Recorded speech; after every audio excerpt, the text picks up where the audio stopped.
हम हमारे अगले स्पीकर की तरफ चलते हैं। Mission academy for competitive exams. बेशक कई सारे गवर्नमेंट ने बहुत सारी चीज़ों के लिए कॉमन एंट्रेंस एग्जाम रखे हैं। अगर आपको medical, engineering, IAS, IPS, law, BEd, TEd, हर चीज़ के लिए एंट्रेंस एग्जाम है। एंट्रेंस एग्जाम क्या होते हैं, कैसे हम हमारे मोहल्ले, हमारे इलाके के बच्चों को एंट्रेंस एग्जाम के लिए तैयारी कर सकते हैं ताकि वो आगे जाकर प्रोफेशनल हो सके, उसके बारे में बात करने के लिए मैं दावा देता हूँ प्रोफेसर मोहम्मद रफीक सर को कि वो आए और अपने ख्यालों का इज़हार करें।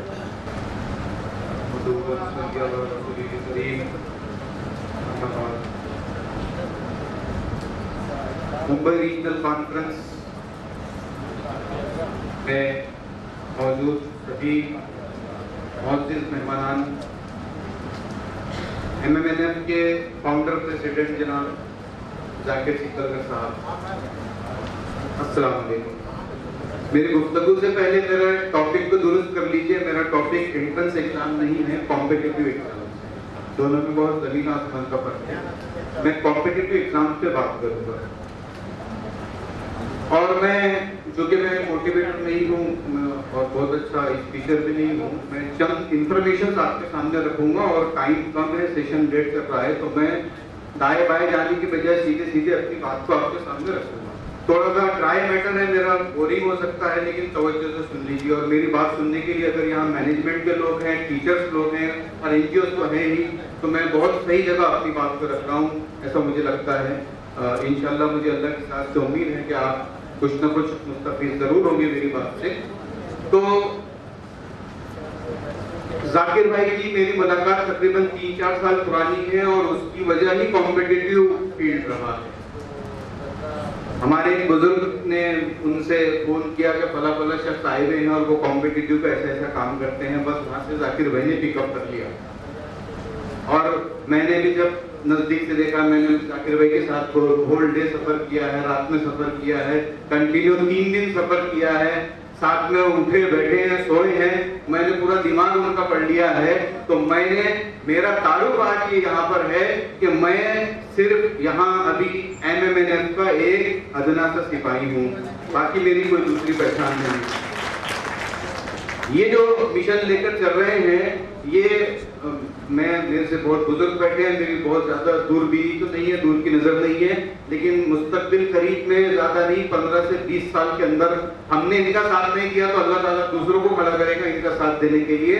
और महाराष्ट्र के अंदर ही नहीं, इसकी चिंगारियां महाराष्ट्र के बाहर भी जा रही है अभी से, और ये 15 से 20 साल में मिल्लत के सोशल और पॉलिटिकल अपलिफ्टमेंट का एक बहुत बड़ा जरिया बनेगी MMNF इंशाल्लाह। तो मैं अपनी बात को शुरू करता हूं कि 2016 से हमने जो है तो एक एकेडमी बनाई, ग्रेनेड कॉम्पिटिटिव एकेडमी, जिसका मकसद ही ये था कि मुस्लिम बच्चों को कॉम्पिटिटिव एग्जाम के लिए प्रमोट किया जाए।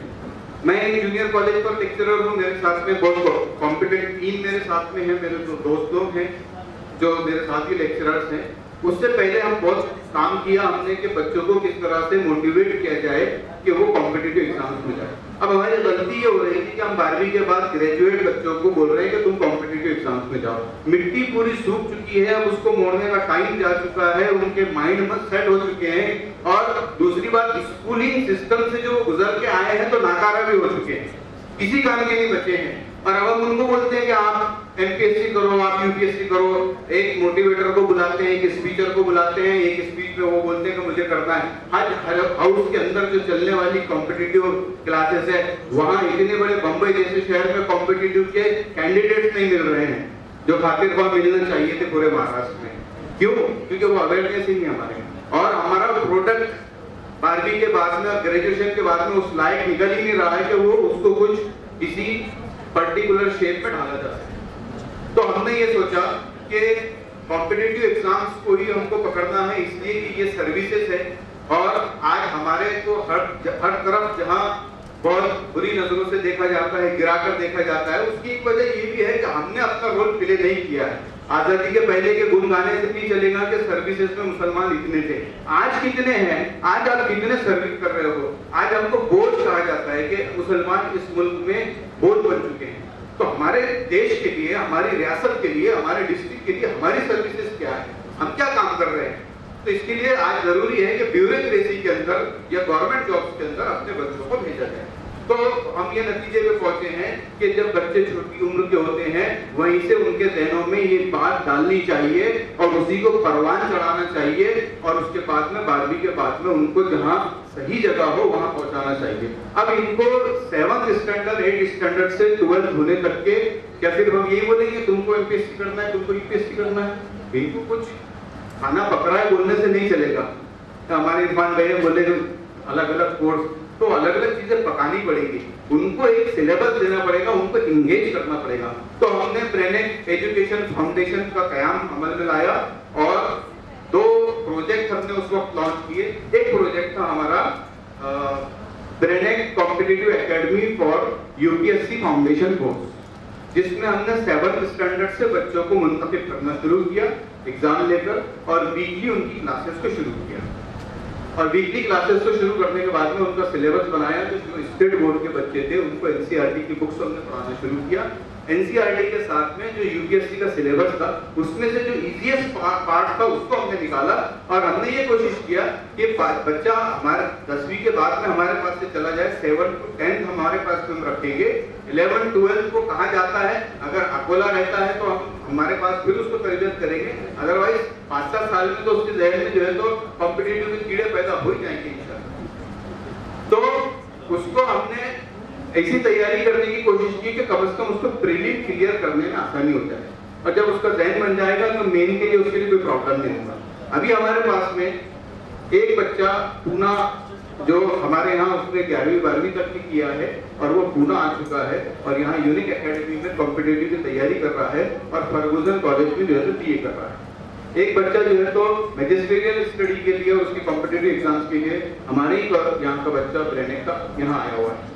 तो हम अभी तक 2 बच्चे यहाँ पहुंचाने में कामयाब हुए और 2 साल में जो ये ब्रेक आया है कोरोना का उसकी वजह से बैचेस डिस्टर्ब है। तो ये एक ब्रेनेक पैटर्न है जो हम 7th स्टैंडर्ड से शुरू कर देते हैं कि 7th स्टैंडर्ड से तो बच्चों को इसका नहीं बहुत ज्यादा तो उसका थोड़ा बहुत माहौल दिया जाए और उसके जहन में एक ये जो हमारे बच्चों में ये होता है कि देखेंगे 12वीं के बाद सोचेंगे क्या करना है तो उसको उसकी अगली एज से ही उसका टारगेट डिसाइड हो जाए। एक चीज ये, दूसरी चीज ये कि जो बच्चे ग्रेजुएट हो जा रहे हैं, ये जो बच्चे 10वीं पास हो गए 12वीं पास हो गए ग्रेजुएशन में है, अंडर ग्रेजुएट बच्चे हैं, तो अब इनको हम सरकारी नौकरियों में कैसा लेकर जा सकते हैं। तो इसके लिए हमने ब्रेनेक competitive academy for SSC staff selection commission exams के लिए हमने एक अलग बैच बनाई, अलग फैकल्टी बनाई और डेली बेसिस पे हमने वो क्लासेस को शुरू की। तो उसके मैं रिजल्ट वगैरह भी बात करूंगा। अब ये स्टाफ सिलेक्शन कमीशन के अंदर जो है हमने क्या किया उसको मैं आपके सामने रख देता हूं। स्टाफ सिलेक्शन कमीशन जो है तो सभी लोग जानते होंगे कि 3 कैटेगरी के उसके एग्जाम होते हैं, खासतौर से एक एमटीएस होता है, मल्टीटास्किंग स्टाफ जो 10th की बेस पे होता है, एक एसएससी सीएचएसएल होता है कंबाइंड हायर सेकेंडरी लेवल जो आफ्टर 12th होता है और एक एसएससी सीजीएल होता है कंबाइंड ग्रेजुएट लेवल जो ग्रेजुएशन के बाद होता है। जनरली उसमें क्लास 2 कैटेगरी के सिलेक्शंस होते हैं। इसके जो रिक्रूटमेंट्स होते हैं तो वो government of India central government के तहत होते हैं, मिनिस्ट्रीज में होते हैं और अलग अलग डिपार्टमेंट्स में होते हैं। मैं डिपार्टमेंट्स के नाम आपके सामने ले रहा हूँ, चंद ले रहा हूँ तो मैटर ज्यादा है, मुझे कवर करते चलना है। इनकम टैक्स डिपार्टमेंट है, सीबीआई डिपार्टमेंट है, सेंट्रल एक्साइज डिपार्टमेंट है, नेशनल इन्वेस्टिगेशन एजेंसी है, सेंट्रल सेक्रेटरीट सर्विसेज है, सेंट्रल विजिलेंस कमीशन है, मिनिस्ट्री ऑफ रेलवे में अलग अलग जगह पर है, सेंट्रल ब्यूरो ऑफ नार्कोटिक्स है। इस तरह से जो है तो इसमें क्लास 4 से लेके क्लास 2 तक मतलब क्लास 1 ऑफिसर को असिस्ट करने वाली जितनी भी पोस्ट होती हैं वो स्टाफ सिलेक्शन कमीशन से ही पूरी की जाती हैं और यूपीएससी के बाद में नेशनल लेवल का अगर कोई सबसे बड़ा एग्जाम है तो स्टाफ सिलेक्शन कमीशन से ही होता है। इसमें एसएससी सीजीएल और एमटीएस और सीएचएसएल के अलावा स्टेनोग्राफर्स का ग्रेड सी और ग्रेड डी का एग्जाम भी जो है तो इसी के तहत दिया जाता है। उसके बाद में एसएससी जीडी के नाम से जो है तो पैरामिलिट्री फोर्सेस के अंदर कांस्टेबल वगैरह या सब इंस्ट्रक्टर के लिए भी इसी के लिए एग्जाम दिया जाता है। उसके बाद में सीपीओ करके ये भी जो है तो पैरामिलिट्री फोर्सेस के लिए सब इंस्पेक्टर है और असिस्टेंट सब इंस्पेक्टर है, उसके लिए ये एग्जाम लिया जाता है।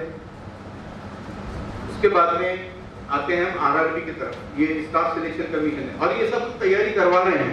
मैं जितने नाम गिना रहा हूँ ये सबकी हम तैयारी करवा रहे हैं, उस पर भी मैं बात करूंगा कोर्सेज के नाम गिनवाने के बाद। उसके बाद में आरआरबी रेलवे रिक्रूटमेंट बोर्ड, तो इसके तहत जो है ग्रुप बी होता है जो स्टैंडर्ड 10 की बेस पे होता है। उसके बाद में रेलवे एनटीपीसी होता है, इसके अंदर बहुत सारी जॉब होती हैं, जैसे जूनियर कलर टाइपिस्ट है, सीनियर कलर है, सीनियर कलर टाइपिस्ट है, स्टेशन मास्टर है, गुड्स गार्ड है, ट्रैफिक असिस्टेंट है, और ऐसी 10-20 जो है तो कैटेगरीज है जॉब की, जो इस एनटीपीसी रेलवे के एनटीपीसी के नाम से एग्जाम होती है और हर साल इसकी भर्ती निकलती रहती है। 2 साल से कोरोना की वजह से नहीं निकली।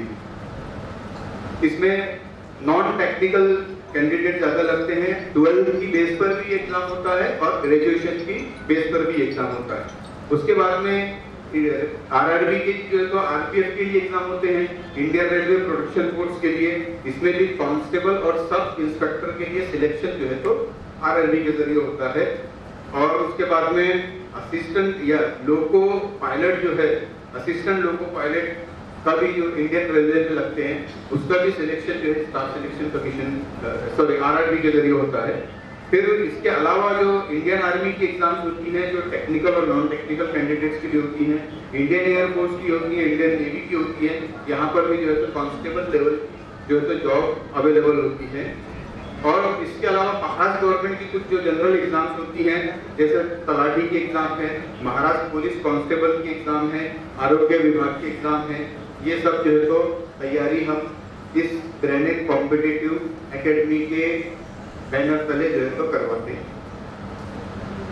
अब ये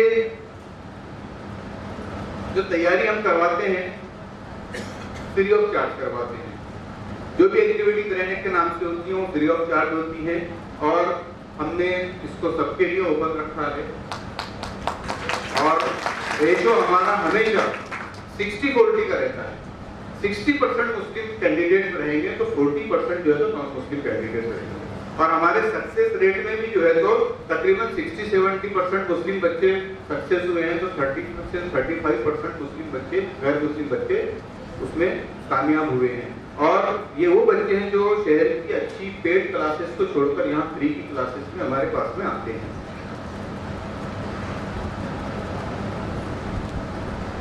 पाँच साल में जो हमने हासिल किया है, पहले 1 साल 2 साल क्योंकि कैंडिडेट वैसे नहीं आते थे, माहौल बनाना पड़ा, अवेयरनेस करना पड़ा।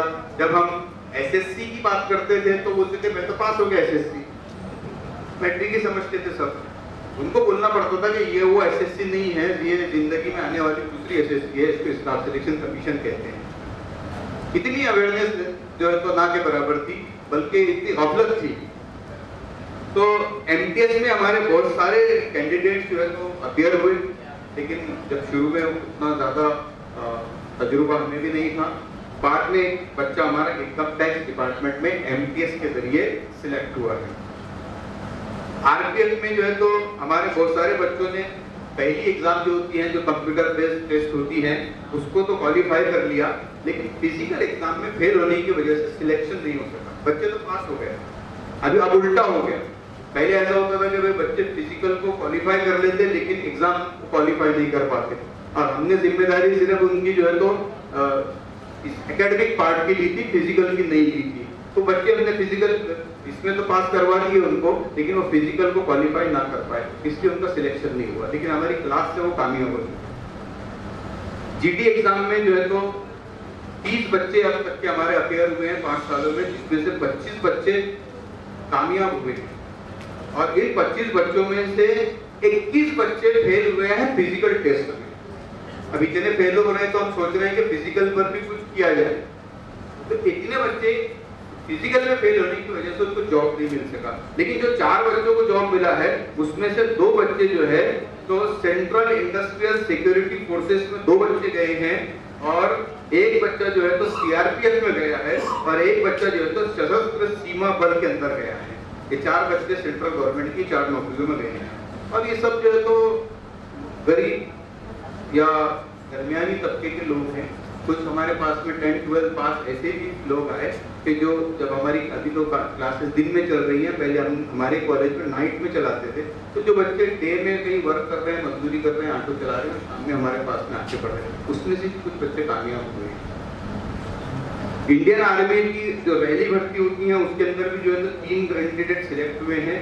जो इंडियन आर्मी कांस्टेबल की पोस्ट थी उसमें 3 कैंडिडेट हमारे सिलेक्ट हुए हैं। एक कैंडिडेट हमारा जो है तो मुंबई मेट्रो जो है तो सिलेक्ट हुआ है, आपकी मुंबई मेट्रो में। एक कैंडिडेट जो है तो लोको पायलट में सिलेक्ट हुआ है। एक कैंडिडेट जो है तो इंडियन रेलवे में जो है तो टेक्निकल पोस्ट पे जो है तो सिलेक्ट हुआ है। अभी फिलहाल आरआरबी एनटीपीएस के जो है तो एग्जाम के लिए 125 करोड़ लोगों ने, बच्चों ने एग्जाम के लिए फॉर्म भरा है, जिसमें से 7 लाख कैंडिडेट्स को चुना जाना है। उसका पहला फेज हो चुका है, दूसरा होना बाकी है, फिजिकल फेज होना बाकी है। हमारे फैकल्टी का ऐसा बोलना है कि इसमें से इंशाल्लाह 10 बच्चे इस बार कामयाब होंगे। इसी तरह जो आरआरबी में के दूसरे एग्जाम है, एनटीपीएस के अलावा जो दूसरे एग्जाम है, उसमें भी हमारे 20 बच्चे कामयाब होने की उम्मीद है। यहाँ हम मैथ्स पढ़ाते हैं, इंग्लिश पढ़ाते हैं, एनसीईआरटी का पढ़ाते हैं और जीके रीजनिंग पढ़ाते हैं, लेकिन सबका एग्जाम के हिसाब से लेवल और कंटेंट अलग अलग होता है। सब जो बच्चा जिस एग्जाम में अपीयर होता है उसी हिसाब से उसका अरेंजमेंट किया जाता है और उसको पर्टिकुलर उस बच्चे को वो ट्रीटमेंट दिया जाता है। एक क्लास में सबको बढ़ा के पढ़ाया जाए ऐसा इसमें पॉसिबल नहीं है। बच्चे की कैटेगरी देखना पड़ता है कि ये कौन से एग्जाम में अपीयर हो रहा है, तो सबका जीके बदल जाता है, सबका इंग्लिश बदल जाता है, मैथ बदल जाता है, रीजनिंग बदल जाता है, लेवल चेंज हो जाते हैं। तो इस तरह से ही हम करते हैं। अब इसके अलावा और मैं 2 चीजों पे बात करना चाहूंगा। ट्रेनिंग पैटर्न पर, ट्रेनिंग पैटर्न को हम बहुत ब्रॉड लेवल पर लेकर जाना चाहते हैं। जो हम 7th स्टैंडर्ड की लेवल पर अकोला से चंद बच्चों को, 50-60 बच्चों को हर साल सिलेक्ट कर रहे हैं, ये एक बहुत छोटा सा फिगर है और ये बहुत बड़ी जरूरत है हमारी कम्युनिटी को। तो ये कब तक के हम पूरा करेंगे? तो इसके लिए हमने जो है तो 2-3 सालों में प्रोग्राम बनाया है, लेकिन स्कूलें लॉकडाउन से बंद होने की वजह से उसको इम्प्लीमेंट नहीं कर पाए हैं। अल्लाह करे कि अब स्कूलें जो खुल रही हैं तो वो चालू रहे, तो आने वाले सेशन में इंशाल्लाह हम जरूर इसको इम्प्लीमेंट करेंगे। तो ट्रेनिंग पैटर्न की खासियत ये रहेगी कि एक शहर या एक जिले में जो मैनेजमेंट, जो स्कूल ट्रेनिंग से एफिलिएट होगी, ट्रेनिंग से जुड़ेगी या हमसे ना जुड़े, शहर में आपके कल्याण शहर में कोई आगे बढ़ के जिम्मेदारी लेता है, हम पूरा प्रोग्राम उनके पास में दे देंगे, वो कंडक्ट करें। हमें कोई शौक नहीं है कि हम लीड करें, हमारे पास जो कुछ है हम दे देंगे। लेकिन कोई कहता है कि आप उसको लीड करें या गाइड करें तो हम वहां से उसको कर सकते हैं। तो इसमें ऐसा है कि एक शहर या एक जिले के अंदर एक ही सिलेबस चलेगा। एक सिलेबस से मतलब ये है कि चाहे उर्दू मीडियम हो, इंग्लिश मीडियम हो, चाहे वो सीबीएसई की स्कूल हो या स्टेट बोर्ड की स्कूल हो, उनका करिकुलम अपना अपना अलग रहेगा।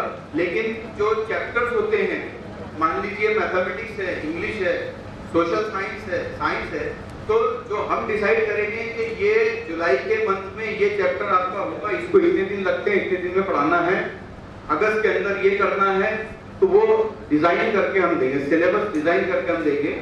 करिकुलम आपका ही रहेगा, सिलेबस हम देंगे कि आपको ये मंथ में ये पढ़ा, ईयर प्लान हम बना कर देंगे और पूरे शहर का ईयर प्लान एक ही रहेगा, जो जो स्कूल है उससे एफिलिएटेड। उससे होगा यह कि पूरी स्कूलों में एक जैसी पढ़ाई चलेगी। अब दूसरी बात, हम महीने के एंड पर आपको जो आप टेस्ट लेते हैं, क्लास टेस्ट लेते हैं, मंथली टेस्ट लेते हैं या यूनिट टेस्ट, एनुअल टेस्ट जो भी लेते हैं, आप लीजिए, जैसी फॉर्मेलिटी आप ये कीजिए। लेकिन हम मंथ के एंड पर या चैप्टर के एंड पर जो भी पॉसिबल होगा तो वो सारे सोशल साइंस का, साइंस का, मैथ्स का, इंग्लिश का और मराठी का, ये 5 सब्जेक्ट्स का एक पेपर हम आपको ऑब्जेक्टिव भेजेंगे मैनेजमेंट के पास में ऑनलाइन, और वो आपको प्रिंट करके वो बच्चों को देना है, उनका टेस्ट लेना है और फौरन उसको चेक करके आप ही को देखना है कि आपके टीचर कैसा पढ़ रहे हैं, आपकी स्कूल कितने पानी में है, आपके बच्चे कितना पढ़ रहे हैं। एक ये फायदा तो होगा क्योंकि मैनेजमेंट, मैं भी एक मैनेजमेंट हूँ और यहाँ बहुत सारे मैनेजमेंट बैठे हुए हैं। मैनेजमेंट का ध्यान एकेडमिक चीजों को छोड़कर बाकी सब चीजों पर रहता है। फोन कब आ रहा है, इसकी पेमेंट काटना है, वो करना है, इसकी सीएल लगाना है, इसको रेट से करना है। लेकिन एकेडमी वो क्या कर रहा है, इस पे ध्यान बहुत कम होता है, माफ करना। ये पूरे महाराष्ट्र की हकीकत है। कुछ स्कूलें एक्सेप्शनल है, वो तो मुस्तस्ना रहने वाली है, उनको छोड़ दीजिए, लेकिन मेजोरिटी हाल यही है। तो इससे एकेडमिक वैरायटी और क्वालिटी का भी मालूम पड़ेगा। दूसरा ये कि हम जो ऑब्जेक्टिव वाइज क्वेश्चन देंगे तो उसकी वजह से ये होगा कि बच्चे की धीरे धीरे कॉम्पिटिटिव की तैयारी शुरू हो जाएगी। ये हम 7 स्टैंडर्ड से लॉन्च करेंगे, इस साल 7, अगले साल 8, 9। आपका बच्चे की 10वीं की पढ़ाई भी ऐसी हो जाएगी कि उसको बोर्ड एग्जाम में माल प्रैक्टिस करने की जरूरत नहीं पड़ेगी। सारे डिविजनल बोर्ड में माल प्रैक्टिस होती है। मैं कह रहा हूँ कि मुंबई में भी होती है और पूना में भी होती है, कहीं कम होती है, कहीं ज्यादा होती है। अगर कोई पेपर में जाकर काम नहीं करता है, अगर कोई चीटिंग नहीं करवाता है, तो कम से कम इतनी चीटिंग तो करता है कि जो इंटरनल असेसमेंट करता है वो ईमानदारी से नहीं करता है।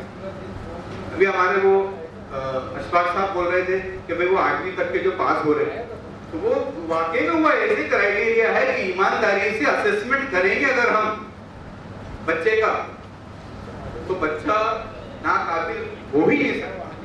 लेकिन हम क्या बोलते हैं, 10वीं के एग्जाम में और 12वीं के एग्जाम में अपने बच्चे पूरे मार्क्स, अरे 30 में से 30 को दे सकता है कि प्रैक्टिकल में? उधर थ्योरी में 70 में से 5 मार्क ले रहा है और प्रैक्टिकल में 30 में से 30 ले रहा है। कैपेसिटी एबिलिटी कहां से हो?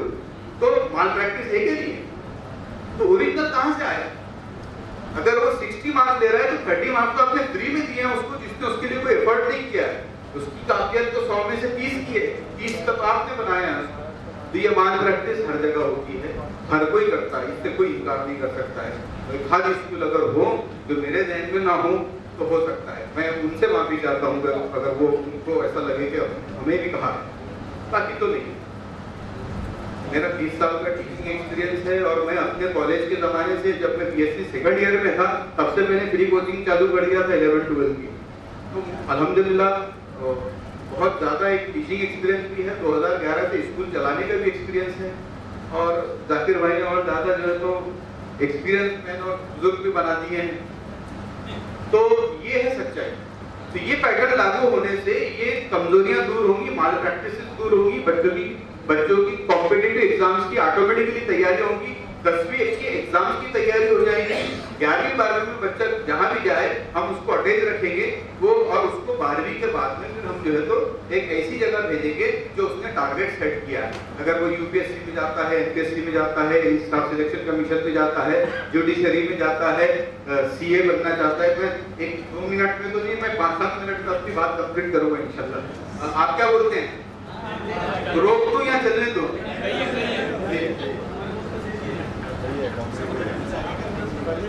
मैं बहुत बीमार होने के बावजूद आया, ये जाकिर भाई को मालूम है, तो इतना तो मेरा बनता है कि मैं अपनी बात पूरी करके, ये जाकिर भाई को पता है, तो मुझसे अभी प्रॉपरली खड़ा भी नहीं रह जा रहा है बहुत।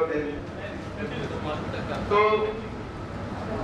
ये सब हमारा प्रिपरेशन हो जाएगा इंशाल्लाह।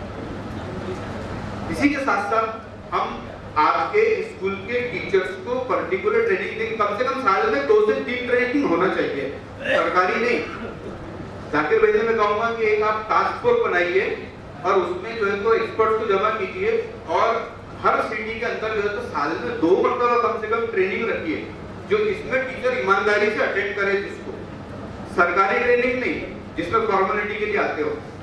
टीचर को अपग्रेड करना जरूरी है, आप उसके जब तक कि वो अपग्रेड नहीं होगा तब तक कि आपकी स्कूल अपग्रेड नहीं हो सकती, आपके बच्चे अपग्रेड नहीं हो सकते। अगर टीचर सिर्फ सैलरी की फिक्र करता है तो वो स्कूल तो बहुत कमजोर हो रही है।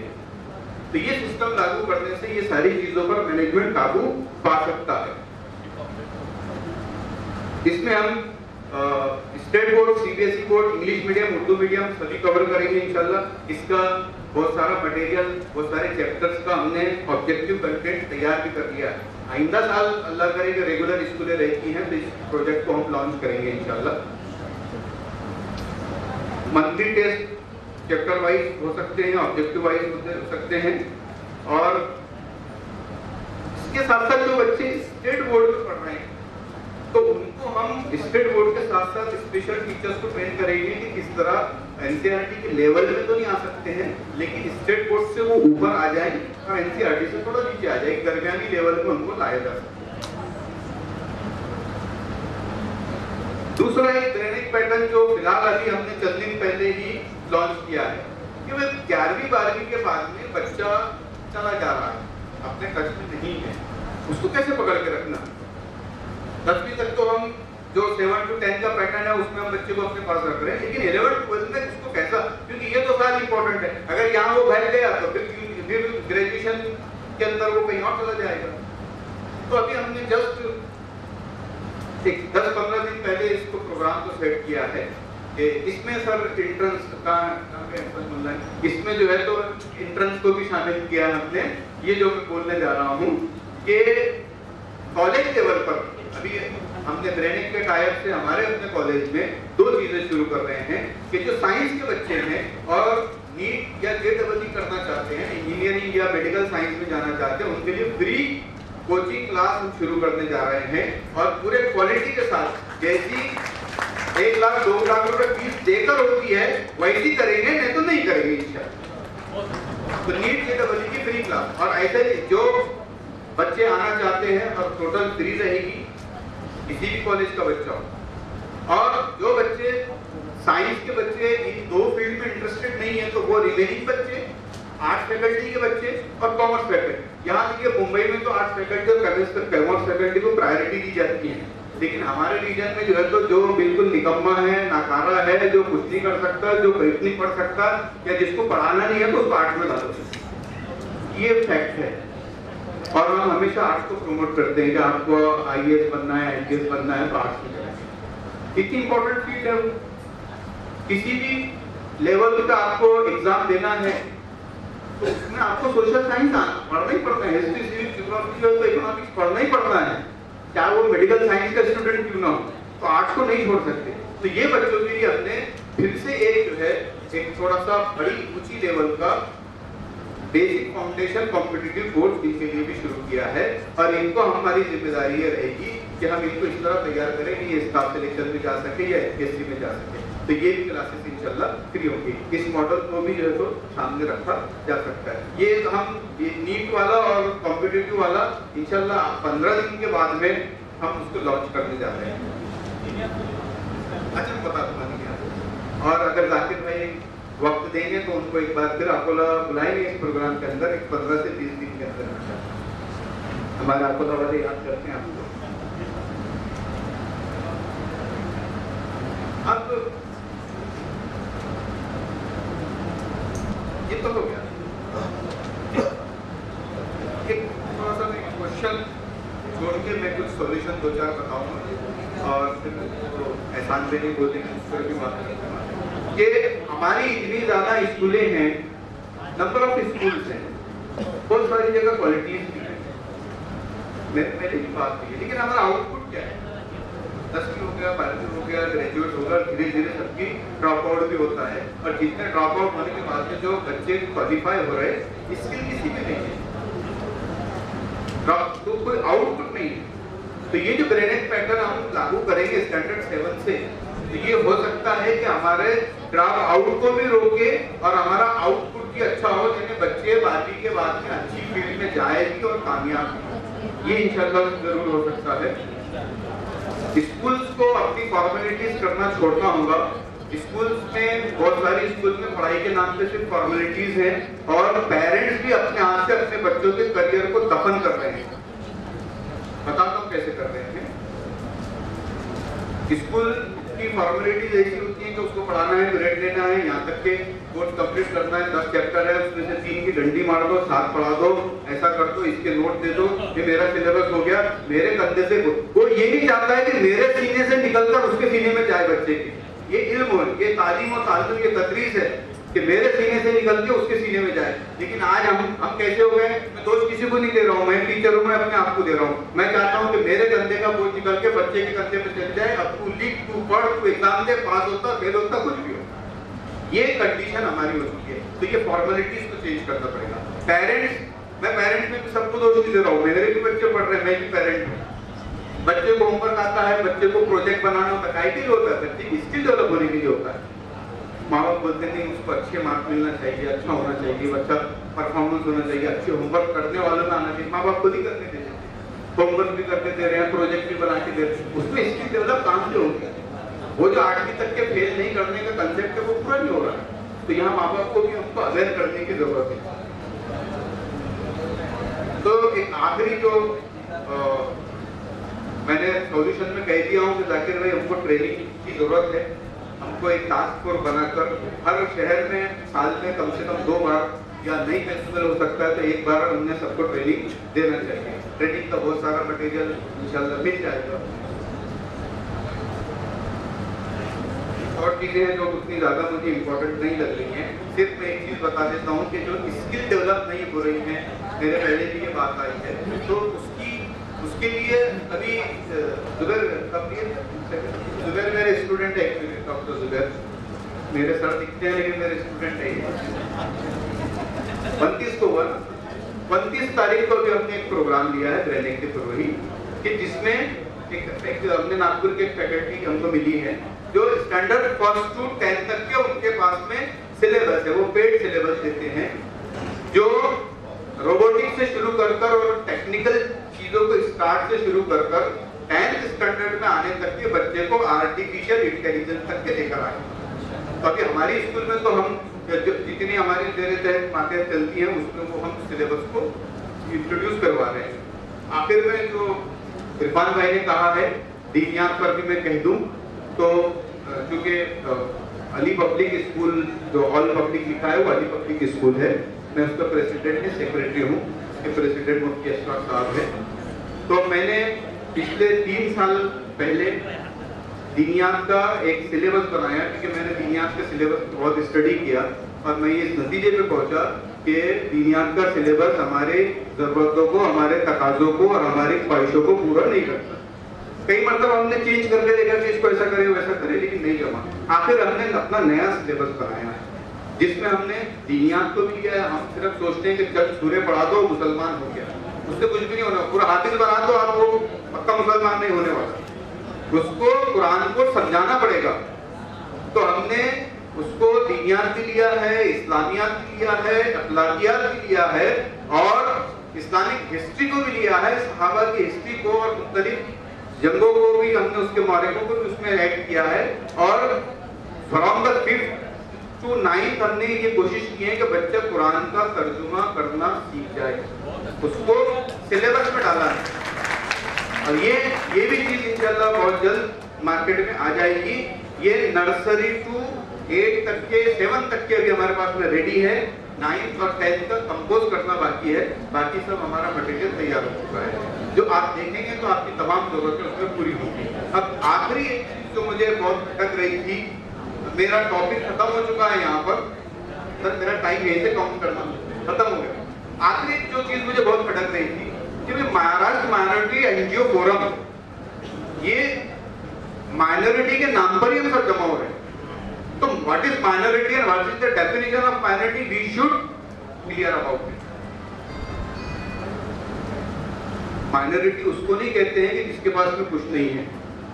आप और मैं यहाँ सक्षम बैठे हुए हैं, पूरे महाराष्ट्र में नजर डालिए, हमारे इलाकों में आप आइए, हमारे आदिवासी इलाकों में आइए, आप बिहार में देखिए, यूपी में देखिए, बम्बई में जो झोपड़पट्टी में लोग रहते हैं वहां देखिए, आप जो है तो बंगाल में जाके देखिए गुर्बत किसको बोलते हैं। और माइनॉरिटी का ताल्लुक गुर्बत से या वसाइल के होने से नहीं है। माइनॉरिटी सिर्फ इंडिया में नहीं है, पूरी दुनिया में माइनॉरिटीज है। मुस्लिम देशों में जो गैर मुस्लिम रहते हैं वो माइनॉरिटीज। एक मुल्क की जो बड़ी आबादी एक धर्म को मानने वाली है, उसके अलावा जो लोग होते हैं वो माइनॉरिटीज हैं। ये डेफिनेशन ही क्लियर होना चाहिए। दूसरा सर, मैं माजरत भी तलब नहीं करूंगा कि हमारे एहसान मुल्ला जी साहब ने भी कहा कि हम भले मेजॉरिटी में लेकिन माइनॉरिटी में। अरे भाई मेजॉरिटी में कहां से, हम तो माइनॉरिटी में है। अगर हम खुद ही क्लियर नहीं है तो हम डिमांड क्यों कर रहे हैं और किससे कर रहे थे? हम ही कमजोर हो जा रहे हैं। आप विजन मिशन पढ़िए उसका, उसमें माइनॉरिटी की डेफिनेशन दी है कि माइनॉरिटीज किसको बोलते हैं। तो मैं चाहता हूं कि कंसेप्ट क्लियर हो जाए। मुझे बहुत खटक रही थी तो मैंने वो बोल दिया हूं। बोलना नहीं चाहे तो मैं जाकिर भाई से माजरत तलब कर देता हूँ। इतना कह के मैं अपनी बात को खत्म करता हूँ। बहुत बहुत शुक्रिया। बहुत बहुत शुक्रिया प्रोफेसर मोहम्मद रफीक सर, बड़ी मुश्किल हो जाती है मुझे भी कि यहाँ से जाने के बाद मैं मेरे मोहल्ले में, मेरे इलाके में कौन से प्रोग्राम को इम्प्लीमेंट करूँ। क्या मैं वक्त पर काम करूँ, या प्रोफेसर अशफाक खान के टेक्निक्स उस पर काम करूँ, या इरफान सैयद के एमडीसी पे, या रफीक सर के कॉम्पिटिटिव पे, या एहसान साहब के बोलने पर एनजीओ के एम्पावरमेंट पे काम करूँ। मुझे खुद समझ में नहीं आता, लेकिन होगा यही जो अल्लाह चाहेगा। आप अपने हिसाब से जिस भी स्पीकर से, जिस भी एजेंडे या टॉपिक से आप मुतासिर हैं, आप उस पर काम कीजिए। MMNF आपके साथ में शाना बशाना खड़ा है। मैं बिना वक्त ज़ाया करे डॉक्टर जुबैर नदीम साहब को दावत देता हूँ। ये डायरेक्टर हैं MMNF के और ये हेल्प करके बात करेंगे। दोस्तों, हम जब महीने भर में मेहनत करके कमाते हैं, नौकरी करते हैं या बिजनेस करते हैं, हमारा आधा खर्चा पढ़ाई पर और आधा खर्चा दवाई पर चला जाता है। खासकर शहर के लोगों के लिए दवाई और हेल्थ केयर एक बहुत बड़ा मसला बना हुआ है। इसका एक मुकम्मल सोल्यूशन डॉक्टर जुबैर नदीम साहब अकोला में एक सक्सेसफुल मॉड्यूल लेकर आए हैं। वो मॉड्यूल क्या है, किस अंदाज से हेल्थ केयर और पैरामेडिकल पे सोशली काम करके हम हमारे इलाके को हेल्थ के मामले में मजबूत कर सकते हैं, जहां पर हमारा मैक्सिमम खर्चा जो हमारा होता है वो दवाइयों पर होता है। किस अंदाज से करना है ये डॉक्टर जुबैर नदीम साहब बताएंगे आपको। अस्सलाम वालेकुम। 15 मिनट्स का ऑर्डर भी आ चुका है, कोई बात नहीं। सबसे पहले तो मैं अल्लाह ताला का शुक्रिया अदा करता हूँ कि अल्लाह ताला ने हम तमाम को जो है महाराष्ट्र माइनॉरिटी एनजीओ फोरम से जोड़ दिया। महाराष्ट्र माइनॉरिटी एनजीओ फोरम की मुख्तलिफ तारीफें यहाँ पर आई, लेकिन मेरी नज़र में महाराष्ट्र माइनॉरिटी एनजीओ फोरम ये वो फोरम है जहाँ एनजीओ के कामों की कदर की जाती है। मेरे नज़र में ये वो फोरम है जहाँ पर हर एतबार से लोगों को मुखलिसाना राय दी जाती है। मेरे नज़र में ये वो फोरम है जहाँ पर एक दूसरे को अप्रिशिएट किया जाता है। देखिए, जिस वक्त हम, जिस दौर में हम जी रहे हैं, तो ये सब माशाल्लाह काम करने वाले बड़े बड़े लोग हैं जिनको जाकिर भाई के तवज्जुह से अल्लाह ने आपस में जोड़ दिया। लेकिन खुसूसी बात यह है कि जब 10 लोग जुड़ते हैं तो उसके अंदर हसद पैदा हो जाता है, अपने काम की अनानियत पैदा हो जाती है। लेकिन अल्हम्दुलिल्लाह पूरे महाराष्ट्र से 400-500 एनजीओ जो है तो यहाँ जुड़ चुकी है, और कोई भी ये नहीं बोल रहा है कि हम सबसे बड़ा काम करते हैं।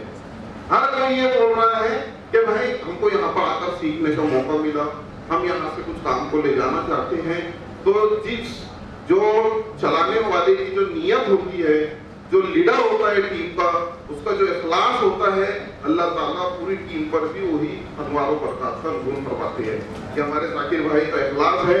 मैं सब लोगों से दुआ करूंगा, कहूंगा, गुजारिश करूंगा कि जाकिर भाई की सेहत के लिए, जाकिर भाई की उम्र के लिए, जाकिर भाई के जो है तो अल्लाह ताला खूब इल्म में, उम्र में बरकत अता फरमाए।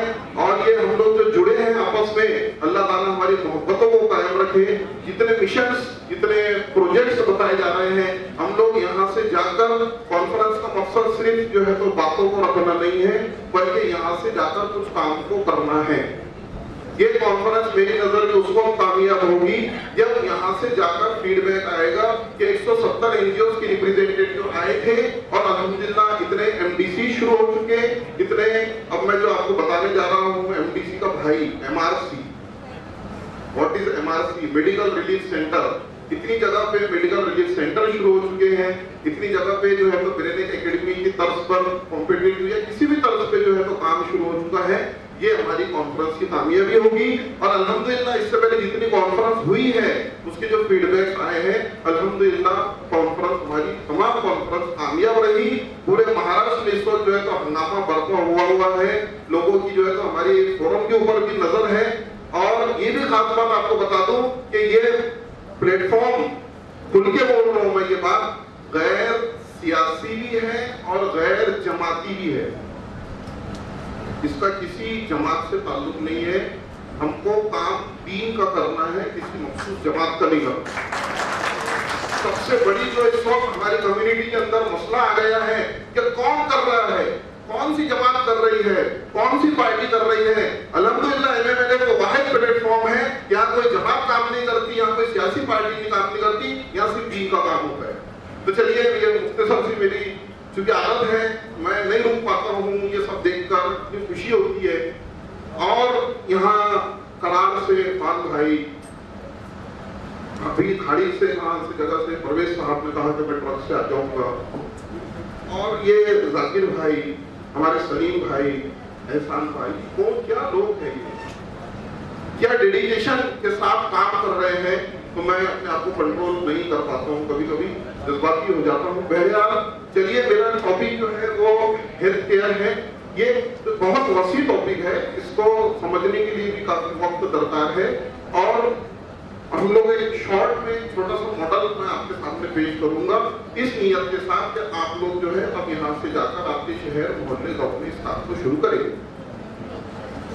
What is MRC, medical relief centre. देखिए, जहाँ से हेल्थ केयर की बात शुरू होती है, तो सबसे पहले हमको हेल्थ केयर को इस्लाम की नजर में देखना होगा कि health care in view of Islam, सेहत का ताल्लुक इस्लाम से जो है वो कुरान की इसमें आयतें हैं, अहादीस हैं, कुलू वशरबू जो हदीस है जो है खाओ पियो इसराफ मत करो। तो सारे हेल्थ के प्रॉब्लम्स जो हैं वो एक्सेसिव चीजों के इस्तेमाल से क्रिएट होते हैं। हेल्थ के अंदर बहुत सारे चैलेंजेस हैं। सबसे बड़ा चैलेंज ये है कि हेल्थ की जो एजुकेशन है, कुछ हिस्सों में मैंने इसको डिवाइड किया। हेल्थ एजुकेशन के हेल्थ के ताल्लुक से लोगों को खूब अवेयर किया जाए, आप सेहतमंद किस तरह रह सकते हैं, इसके मुख्तलिफ प्रोग्राम्स चलाए जाए, इसकी लंबी चौड़ी डिटेल। इसी तरह सबसे बड़ा मसला जो हेल्थ का है वो फाइनेंशियल मसला है कि जो पेशेंट्स हैं उसको हजारों लाखों रुपया जो है तो मेडिकल के अंदर खर्च करना पड़ता है। मैं कोई ऊपर की बात नहीं करूंगा, तब जमीनी लेवल की बात करूंगा। हमारी एनजीओ है, कुछ लोग जमा हुए हैं, एनजीओ शुरू किए हैं। अब हम हेल्थ के सेक्टर में कैसे वो काम कर सकते हैं कि हमारा ज्यादा हमारे उसके ऊपर खर्च भी ना लगे, अखराजात भी ना हो, लेकिन अल्हम्दुलिल्लाह उससे बेहतरीन से बेहतरीन काम हो सके। देखिए, MDC का प्रोजेक्ट आप लोगों ने अच्छी तरह समझ लिया है, माइनॉरिटी डेवलपमेंट सेंटर। उसी सेटअप से मैंने एक सेंटर को कनेक्ट कर दिया। आपका असेट वही रहेगा, सेंटर ही रहेगा, टेबल चेयर वहां पर भी है, हमारे इमरान भाई बताते हैं PPT के अंदर सारी चीजें हैं, कंप्यूटर भी वही है, ऑपरेटर आप रखते हैं जो MDC के अंदर काम करता है। ये मेडिकल का जो फाइनेंस का मसला है, ये चाहता है प्रॉपर गाइडेंस और ये चाहता है proper implementation of government schemes. क्योंकि जो ऑपरेशंस होते हैं ये लाखों रुपए के ऑपरेशंस होते हैं, लेकिन मालूमात न होने की वजह से लोग जो है तो इधर उधर जाते हैं, चंदा करते हैं, हमारे लोग भी परेशान समझ के दे देते हैं और लाखों रुपए के वो ऑपरेशंस करवाते हैं जो कि उन्हीं के शहर में फ्री में भी हो सकता था। तो एक पर्टिकुलर एक चैनल है, एक हम लोगों ने यहाँ पर PPT नहीं है, वो भी एक बड़ा मसला है। हम लोगों ने एक सेंटर MDC के साथ में जो है तो आज से ज्यादा नहीं 1 ही साल पहले शुरू किया था। उसके अंदर तमाम किस्म की मेडिकल गाइडेंस पेशेंट्स को जो है तो हमारे वहाँ पे मेडिकल जो कोऑर्डिनेटर है, इसके अंदर जो ऑपरेटर होगा वो शुड बी मेडिको और पैरामेडिकल स्टाफ। आपको एक ऑपरेटर अपॉइंट करना पड़ेगा, जिस तरह MDC में अपॉइंट करते हैं ना, तो उस तरह आपको एक इसके लिए, क्योंकि ये मेडिकल से रिलेटेड उसको टर्मिनोलॉजी समझ में आना चाहिए, तो आप जो है तो एक ऑपरेटर करेंगे और वो इंफॉर्मेशन गैदर करना है सबसे पहले कि हमारे शहर में कौन कौन से काम गवर्नमेंट की स्कीम्स हो रहे हैं। 2 तरीके की है, एक तो गवर्नमेंट की स्कीम्स है। जाकिर भाई से जब मेरी पहली मुलाकात हुई तो जाकिर भाई ने खुद ही बताए थे कि जब बच्चा माँ की पेट के अंदर होता है वहां से गवर्नमेंट की योजनाएं शुरू हो जाती है जब तक कि उसको दफन नहीं कर दिया जाता। इसे कहते हैं पहली स्कीम, जब प्रेग्नेंट वुमन है, प्रधानमंत्री मातृ वंदना योजना, जननी शिशु सुरक्षा कार्यक्रम, ये वही मसला है, वक्त का मसला है। मैं मेरी PPT शेयर करूंगा।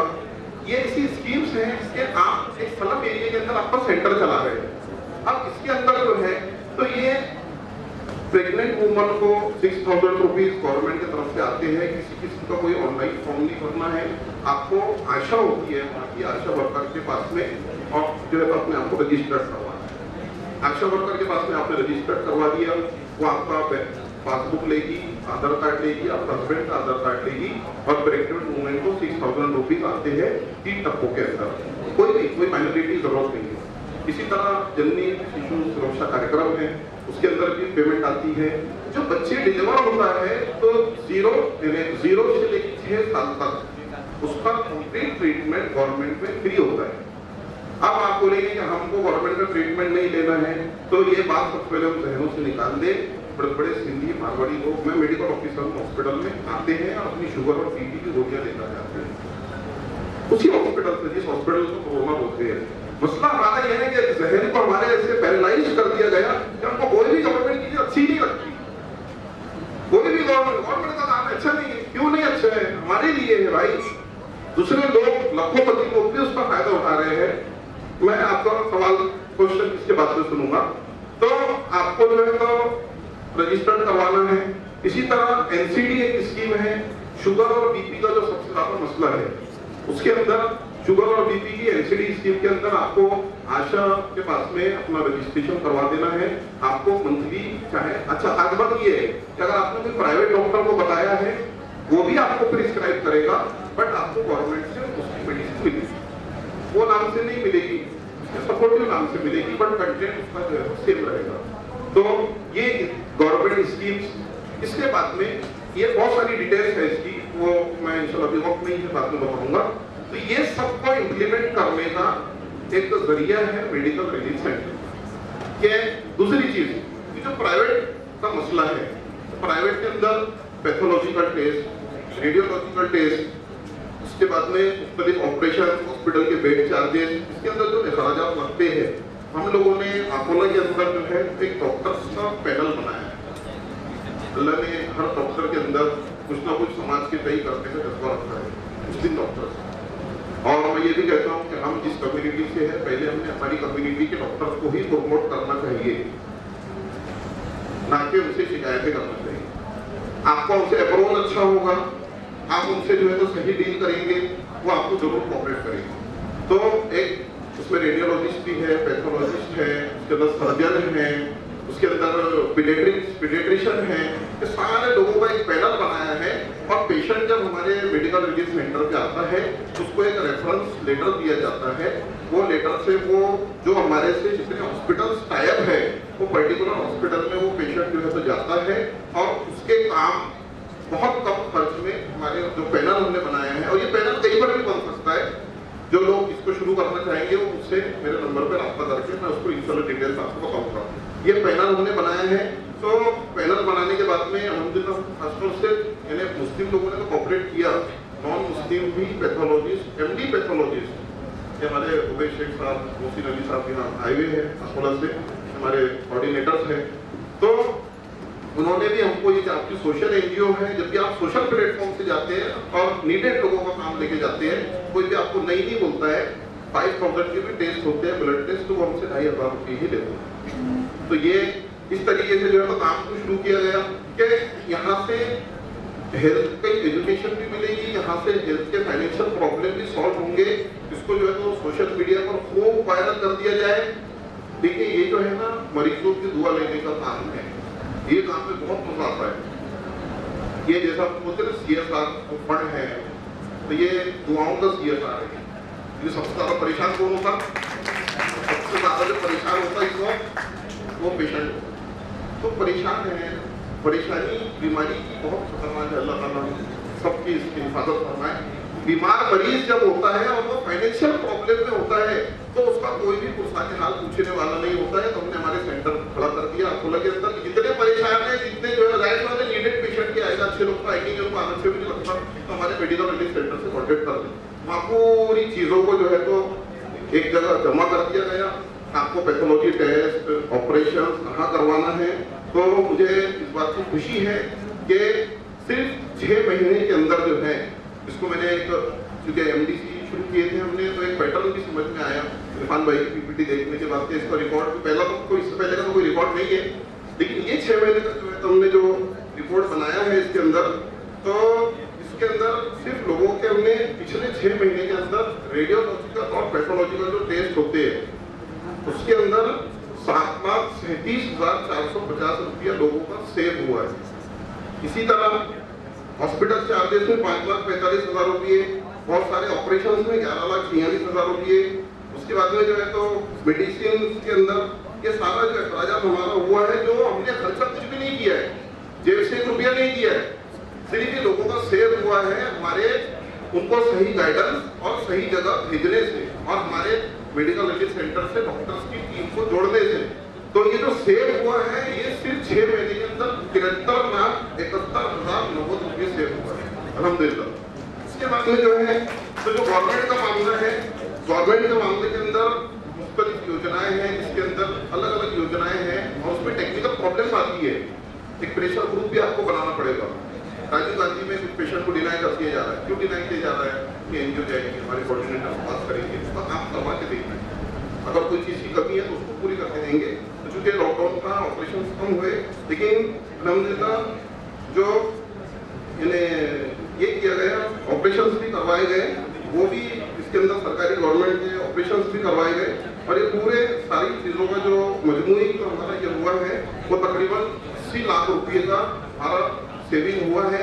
उसी के साथ हमारा रोटी बैंक भी चलता है अकोला के अंदर, वो भी हमको इसके अंदर हेल्प करता है। जो बहुत ज़्यादा नीडेड पेशेंट है, गरीब पेशेंट है, डायलिसिस पे पेशेंट है, जिनके घर में खाने के लिए भी नहीं है तो गोली कहाँ से लेंगे हो, उन लोगों को हम लोग राशन किट भी प्रोवाइड करते हैं। आरोग्य मित्र सुना होगा, हमने भी हमारा आरोग्य मित्र प्राइवेटली अपॉइंट कर दिया, जो कंटिन्यू 24 आवर्स हमारे 2 हॉस्पिटल है गवर्नमेंट के, सिविल हॉस्पिटल और डिस्ट्रिक्ट वुमेन्स हॉस्पिटल, वो वहाँ पर जो है तो रहते हैं और वहाँ पर जो भी नीडेड पेशेंट्स हैं उनको सही तौर पर गाइड करके उनके वो काम करवाते हैं। तो आपको एक मेडिकल सेंटर पे सर्विस देने की उसका टाइम रख दिया, 2 घंटे 3 घंटे, एक जो है तो मेडिकल रहा, आपके एनजीओ में कोई डॉक्टर को जोड़ लीजिए, जूनियर डॉक्टर्स मिल जाते हैं बहुत सारे, आप उनको जोड़ लीजिए ताकि वो सारी चीज़ों को डील कर सके और आउटसाइड के लिए एक बंदा आपको अपॉइंट करना पड़ेगा। सेटअप वही रहेगा, कि आपको कोई लागत लगाने की जरूरत नहीं है, लेकिन इससे जो है आपको अल्हम्दुलिल्लाह जब अवेयरनेस होगी लोगों को गवर्नमेंट की स्कीम्स की, अब आप बताइए कि जो 6,000 रुपीज़ प्रेगनेंसी की कैंडिडेट को मिल रहा है, अगर आपने इसमें 100 लोगों को रजिस्ट्रेशन करवा दिया, जैसे सुबह में इरफान भाई बता रहे थे आंकड़ा, कितने हो जाएंगे और पैसे, इससे लाखों रुपया जो है तो लोगों का सेव होगा, गवर्नमेंट की तरफ से लोगों को मिलेगा। बट ये प्रॉपर वे में होना चाहिए, प्रॉपर तरीक़ेकार से होना चाहिए। इस सब चीज़ों को एक प्लेटफॉर्म पर लाने का ही नाम, एक ही छत के नीचे सारे काम होंगे। मेडिकल रिलीफ सेंटर है, मैं उम्मीद करता हूँ कि आप लोग जो है तो इस प्रोजेक्ट को और अच्छी तरह का समझना चाहते हैं तो मुझसे कॉल करके समझेंगे। यस वीकेंड फाउंडेशन वालों ने भी इरादा किया है कि वो भी मेडिकल रिलीफ सेंटर खोलने जा रहे हैं और जो लोग भी इस काम को करना चाहते हैं वो आप कभी भी मुझे जो है तैयार कीजिए, मैं इंशाल्लाह आपके लिए तैयार हूँ। और आखिर में इस दुआ के साथ कि हमारा ये कारोबार बढ़ता रहे और लोग इससे जुड़ते रहे। देखिए लोग जो है प्यासे हैं, अभी हमारे उर्दू टाइम्स के नामनिगार अब्दुल गफ्फार साहब नानक से आए हैं, उनके साथ में और कुछ लोग आए हैं, वो सुबह की तरह खुश हो रहे हैं कि सारी चीज़ें इतनी अच्छी है, मैंने इसके अंदर हमको किसी ने बताया कि तो जितना ज़्यादा आप इसको लोगों से जोड़ेंगे, लोग अपने अपने प्लेटफॉर्म पे काम करेंगे, लेकिन वो सारा सवाल हमारे खाते में आएगा। इसलिए जो है मैं आप तमाम से रिक्वेस्ट भी करता हूँ कि आप जो है तो लोगों को MMNS से जोड़े और अल्लाह ताला हमारी तमाम की जितनी भी एनजीओ काम कर रही है तमाम के काम को कबूल फरमाए और जो है इसको बेहतरीन बदला अता फरमाए। शुक्रिया अल्लाह। जो साहब सवाल पूछना चाहते थे, पायलट जो है असिस्टेंट लोको पायलट का भी जो इंडियन रेलवे में लगते हैं उसका भी सिलेक्शन जो है स्टाफ सिलेक्शन कमीशन RRB के जरिए होता है।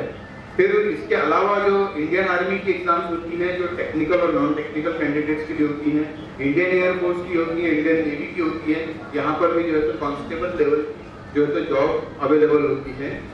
और इसके अलावा महाराष्ट्र गवर्नमेंट की कुछ जो जनरल एग्जाम्स होती हैं जैसे तलाठी की एग्जाम है, महाराष्ट्र पुलिस कांस्टेबल की एग्जाम है, आरोग्य विभाग की एग्जाम है, ये सब जो है तो तैयारी हम इस ब्रेनेक कॉम्पिटिटिव एकेडमी के बैनर तले जो है तो करवाते हैं। अब ये जो तैयारी हम करवाते हैं फ्री ऑफ चार्ज करवाते हैं। जो भी एक्टिविटी ब्रेनेक के नाम से होती है वो फ्री ऑफ चार्ज होती है और हमने इसको सबके लिए ओपन रखा है। और रेशो हमारा हमेशा 60-40 का रहता है। 60% मुस्लिम कैंडिडेट रहेंगे तो 40% जो है तो नॉन मुस्लिम कैंडिडेट रहेंगे। और हमारे सक्सेस रेट में भी जो है तो तकरीबन 60-70% मुस्लिम बच्चे सक्सेस हुए हैं, तो 30-35% मुस्लिम बच्चे, गैर मुस्लिम बच्चे उसमें कामयाब हुए हैं। और ये वो बच्चे हैं जो शहर की अच्छी पेड क्लासेस को छोड़कर यहाँ फ्री की क्लासेस में हमारे पास में आते हैं।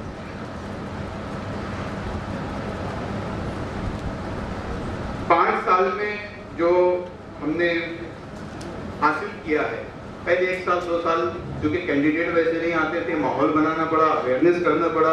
जब हम एसएससी की बात करते थे तो बोलते थे मैं तो पास हो गया एसएससी, मैट्रिक ही समझते थे सब। उनको बोलना पड़ता था कि ये वो एसएससी नहीं है, ये जिंदगी में आने वाली दूसरी एसएससी है, इसको स्टाफ सिलेक्शन कमीशन कहते हैं। इतनी अवेयरनेस जो है तो ना के बराबर थी, बल्कि इतनी गफलत थी।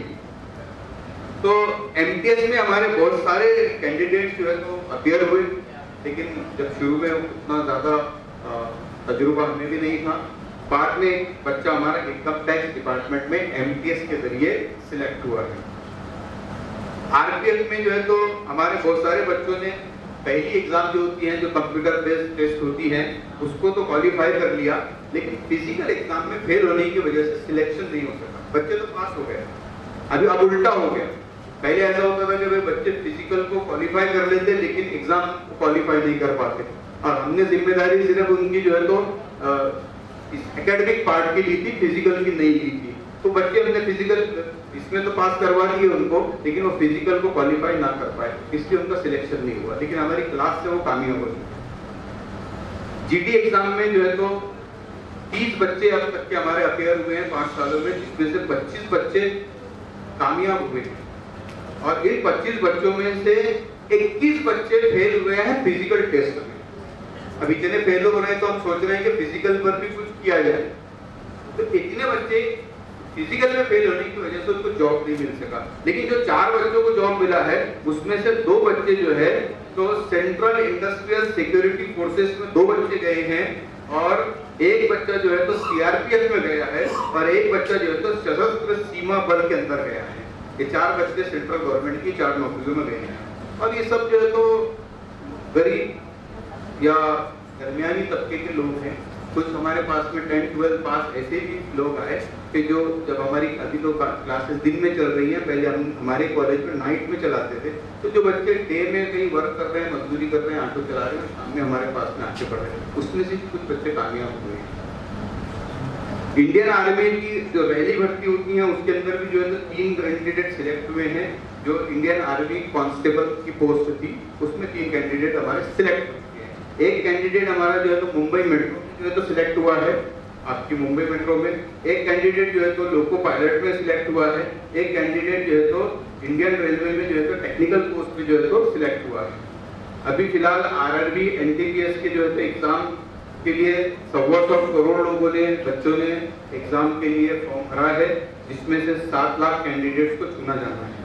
उसका पहला फेज हो चुका है, दूसरा होना बाकी है, फिजिकल फेज होना बाकी है।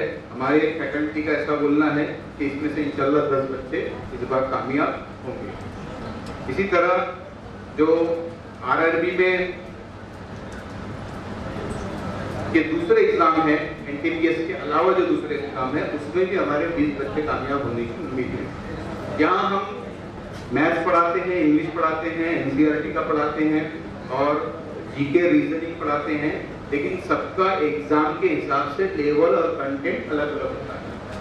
सब जो बच्चा जिस एग्जाम में अपियर होता है उसी हिसाब से उसका अरेंजमेंट किया जाता है और उसको पर्टिकुलर उस बच्चे को वो ट्रीटमेंट दिया जाता है। एक क्लास में सबको बढ़ा के पढ़ाया जाए ऐसा इसमें पॉसिबल नहीं है। बच्चे की कैटेगरी देखना पड़ता है कि ये कौन से एग्जाम में अपियर हो रहा है, तो सबका जीके बदल जाता है, सबका इंग्लिश बदल जाता है, मैथ बदल जाता है, रीजनिंग बदल जाता है, लेवल चेंज हो जाते हैं। तो इस तरह से ही हम करते हैं। अब इसके अलावा और मैं 2 चीजों पे बात करना चाहूंगा। ब्रेनेक पैटर्न पर ट्रेनिंग पैटर्न को हम बहुत ब्रॉड लेवल पर लेकर जाना चाहते हैं। जो हम 7th स्टैंडर्ड की लेवल पर अकोला से चंद बच्चों को 50-60 बच्चों को हर साल सिलेक्ट कर रहे हैं, ये एक बहुत छोटा सा फिगर है और ये बहुत बड़ी जरूरत है हमारी कम्युनिटी को। तो ये कब तक के हम पूरा करेंगे? तो इसके लिए हमने जो है तो 2-3 सालों में प्रोग्राम बनाया है, लेकिन स्कूलें लॉकडाउन से बंद होने की वजह से उसको इम्प्लीमेंट नहीं कर पाए हैं। अल्लाह करे जब स्कूलें जो खुल रही हैं तो वो चालू रहे, तो आने वाले सेशन में इंशाल्लाह हम जरूर इसको इम्प्लीमेंट करेंगे। तो ट्रेनिंग पैटर्न की खासियत ये रहेगी कि एक शहर या एक जिले में जो मैनेजमेंट जो स्कूल ट्रेनिंग से एफिलिएट होगी, ट्रेनिंग से जुड़ेगी या हमसे ना जुड़े, शहर में आपके कल्याण शहर में कोई आगे बढ़ के जिम्मेदारी लेता है, हम पूरा प्रोग्राम उनके पास में दे देंगे, वो कंडक्ट करें। हमें कोई शौक नहीं है कि हम लीड करें, हमारे पास जो कुछ है हम दे देंगे। लेकिन कोई कहता है कि आप उसको लीड करें या गाइड करें तो हम वहां से उसको कर सकते हैं। तो इसमें ऐसा है कि एक शहर या एक जिले के अंदर एक ही सिलेबस चलेगा। एक सिलेबस से मतलब ये है कि चाहे उर्दू मीडियम हो, इंग्लिश मीडियम हो, चाहे वो सीबीएसई की स्कूल हो या स्टेट बोर्ड की स्कूल हो, उनका करिकुलम अपना अपना अलग रहेगा।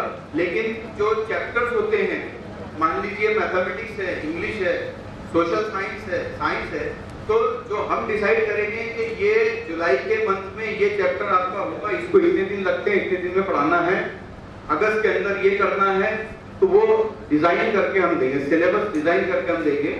करिकुलम आपका ही रहेगा, सिलेबस हम देंगे कि आपको ये मंथ में ये पढ़ा, ईयर प्लान हम बनाकर देंगे और पूरे शहर का ईयर प्लान एक ही रहेगा, जो जो स्कूल है उससे एफिलिएटेड। उससे होगा यह कि पूरी स्कूलों में एक जैसी पढ़ाई चलेगी। अब दूसरी बात, हम महीने के एंड पर आपको जो आप टेस्ट लेते हैं, क्लास टेस्ट लेते हैं, मंथली टेस्ट लेते हैं या यूनिट टेस्ट, एनुअल टेस्ट जो भी लेते हैं, आप लीजिए, जैसी फॉर्मेलिटी आप ये कीजिए। लेकिन हम मंथ के एंड पर या चैप्टर के एंड पर जो भी पॉसिबल होगा तो वो सारे सोशल साइंस का, साइंस का, मैथ्स का, इंग्लिश का और मराठी का, ये 5 सब्जेक्ट्स का एक पेपर हम आपको ऑब्जेक्टिव भेजेंगे मैनेजमेंट के पास में ऑनलाइन, और वो आपको प्रिंट करके वो बच्चों को देना है, उनका टेस्ट लेना है और फौरन उसको चेक करके आप ही को देखना है कि आपके टीचर कैसा पढ़ रहे हैं, आपकी स्कूल कितने पानी में है, आपके बच्चे कितना पढ़ रहे हैं।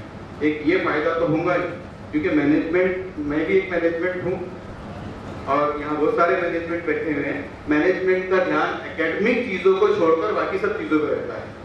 कौन कब आ रहा है, इसकी पेमेंट काटना है, वो करना है, इसकी सीएल लगाना है, इसको रेट से करना है, लेकिन एकेडमिक वो क्या कर रहा है, इस पे ध्यान बहुत कम होता है, माफ करना। ये पूरे महाराष्ट्र की हकीकत है। कुछ स्कूलें एक्सेप्शनल है, वो तो मुस्तस्ना रहने वाली है, उनको छोड़ दीजिए, लेकिन मेजॉरिटी हाल यही है। तो इससे एकेडमिक वैरायटी और क्वालिटी का भी मालूम पड़ेगा।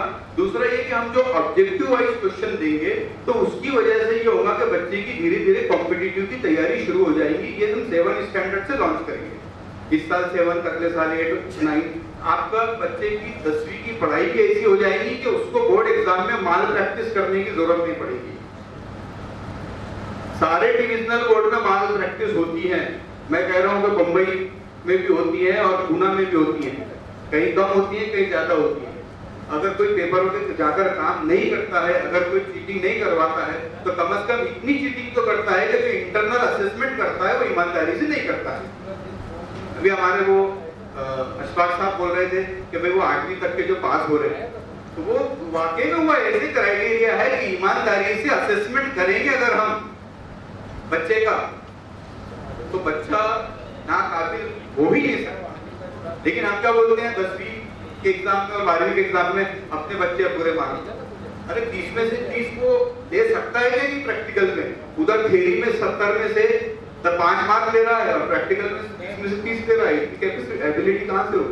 तो माल प्रैक्टिस है कि नहीं है? तो ओरिजिनल कहां से आया? अगर वो 60 मार्क्स ले रहा है तो 30 मार्क्स तो आपने फ्री में दिए हैं उसको, जिसने उसके लिए कोई एफर्ट नहीं किया है। उसकी काबिलियत तो 100 में से 30 की है, 30 तक आपने बनाया है।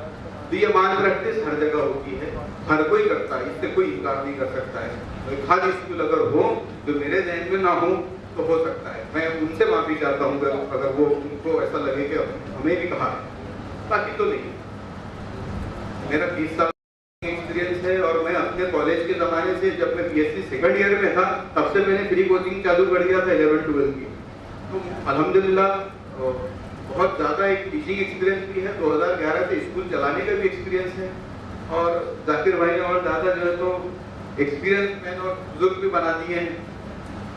तो ये है सच्चाई। तो ये पैटर्न लागू होने से ये कमजोरियां दूर होंगी, माल प्रैक्टिसेस दूर होगी, बच्चों की कॉम्पिटिटिव एग्जाम्स की ऑटोमेटिकली तैयारी होगी, 10वीं के एग्जाम्स की तैयारी हो जाएगी। 11वीं 12वीं में बच्चा जहां भी जाए हम उसको अटैच रखेंगे वो, और उसको 12वीं के बाद में फिर हम जो है तो एक ऐसी जगह भेजेंगे जो उसने टारगेट सेट किया है। अगर वो यूपीएससी में जाता है, एमपीएससी में जाता है, स्टाफ सिलेक्शन कमीशन में जाता है, जुडिशरी में जाता है, सीए बनना चाहता है, मैं 1-2 मिनट में तो नहीं, मैं 5-7 मिनट में अपनी बात कंप्लीट करूंगा इंशाल्लाह। आप क्या बोलते हैं? रोक दो या चलने दो?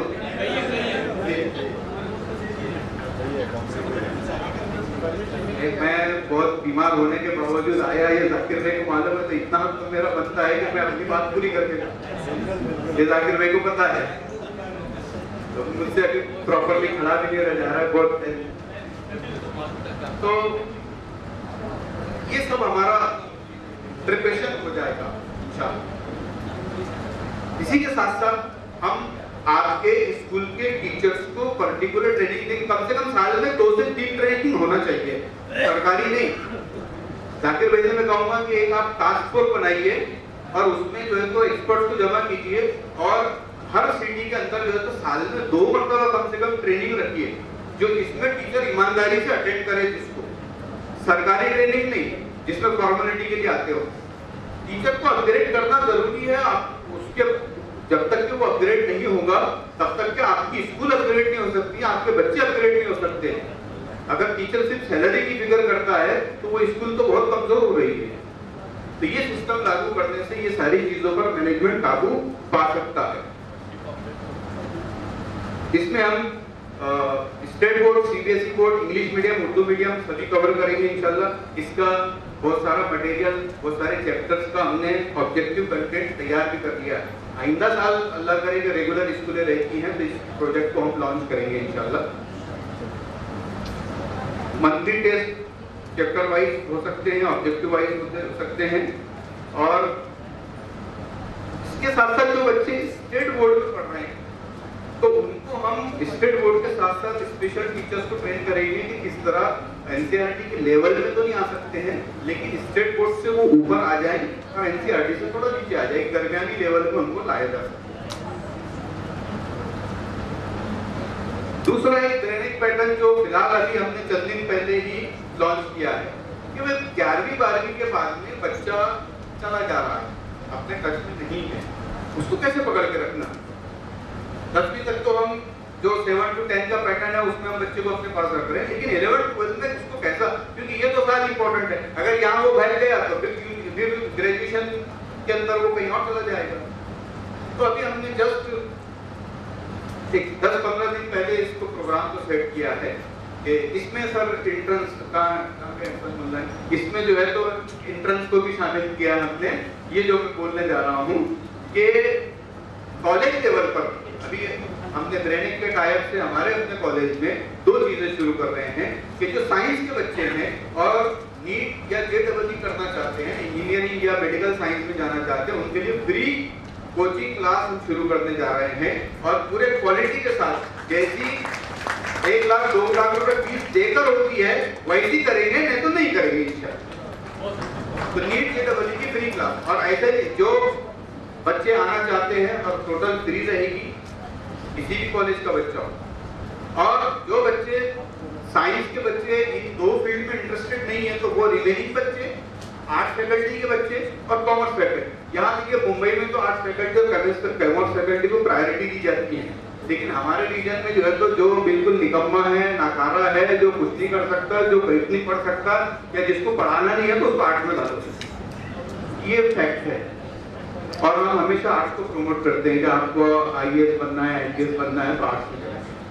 इतनी इंपॉर्टेंट फील्ड है, किसी भी लेवल का आपको एग्जाम देना है तो उसमें आपको सोशल साइंस पढ़ना ही पड़ता है, हिस्ट्री, सिविक्स, ज्योग्राफी और इकोनॉमिक्स पढ़ना ही पड़ता है, चाहे वो मेडिकल साइंस का स्टूडेंट क्यों ना हो। तो आर्ट्स को नहीं छोड़ सकते। तो ये बच्चों के लिए हमने फिर से एक जो है एक थोड़ा सा बड़ी ऊंची लेवल का बेसिक फाउंडेशन कॉम्पिटिटिव कोर्स इनके लिए भी शुरू किया है। और इनको हमारी जिम्मेदारी ये रहेगी कि हम इनको इस तरह तैयार करें कि ये स्टाफ सिलेक्शन में जा सके या एसपीएससी में जा सके। तो ये भी क्लासेस इंशाल्लाह फ्री होंगी। इस मॉडल को भी जो है तो सामने रखा जा सकता है। ये हम ये नीट वाला और कॉम्पिटिटिव वाला इंशाल्लाह 15 दिन के बाद में हम उसको लॉन्च करने जा रहे हैं। अच्छा मैं बता दूंगा क्या। और अगर जाकिर भाई वक्त देंगे तो उनको एक बार फिर अकोला बुलाएंगे इस प्रोग्राम के अंदर, एक 15 से 20 दिन के अंदर हमारे अकोला वाले याद करते हैं आपको। अब ये तो हो गया, एक थोड़ा सा क्वेश्चन छोड़ के मैं कुछ सॉल्यूशन 2-4 बताऊंगा और फिर तो एहसान भी नहीं बोलेंगे उस पर भी बात करेंगे कि हमारी इतनी ज्यादा स्कूलें हैं, नंबर ऑफ स्कूल्स हैं, बहुत सारी जगह क्वालिटीज भी है, मेरे की बात नहीं है, लेकिन हमारा आउटपुट क्या है? 10वीं हो गया, 12वीं हो गया, ग्रेजुएट होगा, धीरे धीरे सबकी ड्रॉप आउट भी होता है। और जितने ड्रॉप आउट होने के बाद में जो बच्चे क्वालिफाई हो रहे हैं स्किल किसी में नहीं है, तो कोई आउटपुट नहीं है। तो ये जो ग्रेडेड पैटर्न हम लागू करेंगे स्टैंडर्ड 7 से, तो ये हो सकता है कि हमारे ड्रॉप आउट को भी रोके और हमारा आउटपुट भी अच्छा हो, जिन्हें बच्चे 12वीं के बाद में अच्छी फील्ड में जाए भी और कामयाब भी। ये इंशाल्लाह जरूर हो सकता है। स्कूल्स को अपनी फॉर्मेलिटीज करना छोड़ना होगा। स्कूल्स में बहुत सारी स्कूल में पढ़ाई के नाम पे सिर्फ फॉर्मेलिटीज हैं और पेरेंट्स भी अपने हाथ से अपने बच्चों के करियर को दफन कर रहे हैं। बताता हूँ कैसे कर रहे हैं। स्कूल की फॉर्मेलिटीज ऐसी होती है कि उसको पढ़ाना है, ग्रेड लेना है, यहाँ तक के कोर्स कंप्लीट करना है, 10 चैप्टर है, उसमें से 3 की डंडी मार दो, 7 पढ़ा दो, ऐसा कर दो, इसके नोट दे दो, ये मेरा सिलेबस हो गया, मेरे कंधे से। वो ये नहीं चाहता है कि मेरे सीने से निकलकर उसके सीने में जाए बच्चे की। ये इल्म है, ये तालीम और ताल्लुम, ये तदरीस है कि मेरे सीने से निकल के उसके सीने में जाए। लेकिन आज हम कैसे हो गए? मैं दोष किसी को नहीं दे रहा हूँ, मैं टीचर हूँ, मैं अपने आप को दे रहा हूँ। मैं चाहता हूँ कि मेरे कंधे का बोझ निकल के बच्चे के कंधे पे चल जाए। अब तू लिख, तू पढ़, तू एग्जाम दे, पास होता, फेल होता, कुछ भी हो। ये कंडीशन हमारी हो चुकी है। तो ये फॉर्मेलिटीज को चेंज करना पड़ेगा। पेरेंट्स, मैं पेरेंट्स में भी सबको दोष नहीं दे रहा हूँ, मेरे भी बच्चे पढ़ रहे हैं, मैं भी पेरेंट हूँ। बच्चे को होमवर्क आता है, बच्चे को प्रोजेक्ट बनाना होता है, आईटी होता है, बच्चे की स्किल डेवलप होने के लिए होता है। माँ बाप बोलते नहीं उसको अच्छे मार्क्स मिलना चाहिए, अच्छा होना चाहिए, अच्छा परफॉर्मेंस होना चाहिए, अच्छे होमवर्क करने वालों में आना चाहिए। माँ बाप खुद ही करने देते हैं, होमवर्क भी करके दे रहे हैं, प्रोजेक्ट भी बना के दे रहे हैं, उसमें स्किल डेवलप कहाँ से होगी? वो जो 8वीं तक के फेल नहीं करने का कंसेप्ट है वो पूरा नहीं हो रहा है। तो यहाँ माँ बाप को भी हमको अवेयर करने की जरूरत है। तो एक आखिरी जो मैंने सॉल्यूशन में कह दिया हूँ कि जाकिर भाई हमको ट्रेनिंग की जरूरत है। हमको एक टास्क फोर्स बनाकर हर शहर में साल में कम से कम 2 बार या नई फेस्टिवल हो सकता है तो एक बार हमने सबको ट्रेनिंग देना चाहिए। ट्रेनिंग का बहुत सारा मटेरियल इंशाल्लाह मिल जाएगा। और चीजें हैं जो उतनी ज्यादा मुझे इम्पोर्टेंट नहीं लग रही हैं। सिर्फ मैं एक चीज बता देता हूँ कि जो स्किल डेवलप नहीं हो रही है, मेरे पहले भी ये बात आई है, तो उसके लिए अभी